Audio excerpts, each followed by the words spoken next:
top of the news, President Obama has opened the door, if just a little, to prosecuting Bush administration officials for authorizing torture against terror suspects. CBS News senior White House correspondent Bill Plante has more. Good morning, Bill. Good morning, Harry. As the president has said in the past, he doesn't believe that the people who carried out those interrogations should be prosecuted. He got a lot of blowback on that. So yesterday he did open the door to the possible prosecution of Bush administration officials who gave those orders. I would say that that is going to be more of a decision for the Attorney General within the parameters of various laws, and I don't want to prejudge that. The remarks by President Obama came just days after the controversial declassification and release of the CIA torture memos.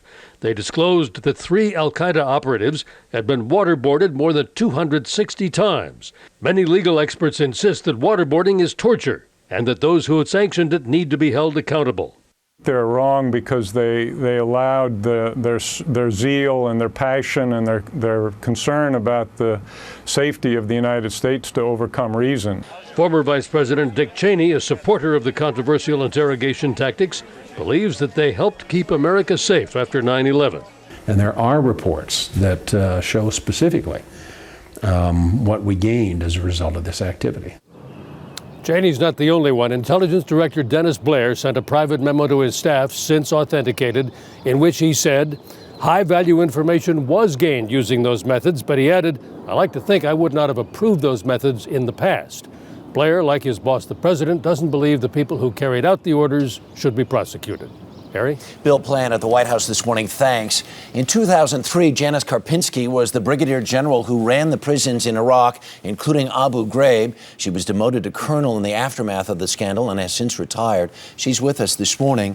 And as we see this morning in the front pages of many papers around the country, there are findings this morning from a Senate Armed Services Committee report, which is scheduled for release later today, that suggests that the roots of torture, the roots of the idea of torture, were being circulated in the Pentagon and the CIA as early as 2002. That's 2 years preceding what happened at Abu Ghraib.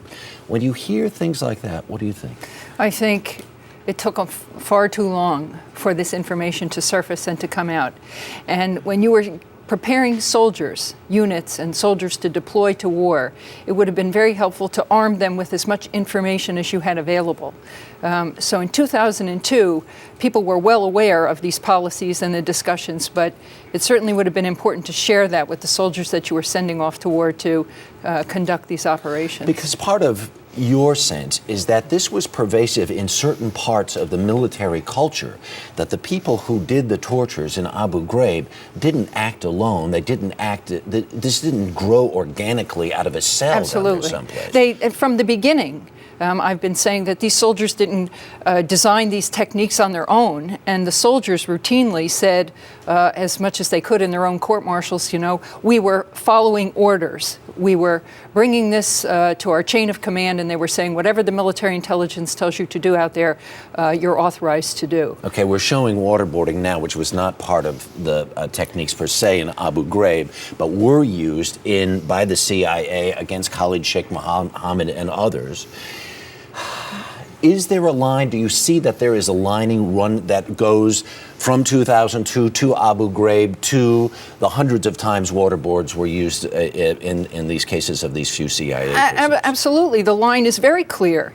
That it was cloudy for years, obviously 7 years if 2002 were the initial discussions, but the line is clear. It went from Washington, D.C., from the very top of the administration with the legal opinions, through Bagram to Guantanamo Bay, and then to Iraq via the commander from Guantanamo Bay, Cuba, and the contractors who were hired to do those things. And in the end, you feel like, for instance, the people who were prosecuted for these crimes who were under your command, and even yourself, you believe were scapegoated? Yeah, absolutely. I mean, scapegoat is the perfect word, and it's an understatement. Right now, with the hard, fast facts in those memos, the black and white proof, the administration is suggesting that those operatives should be immune from any investigations or persecution. But what about the soldiers who were categorized as 7 bad apples back in 2004? Colonel, thank you so much for taking the time to Thank speak you. with us. Do appreciate it.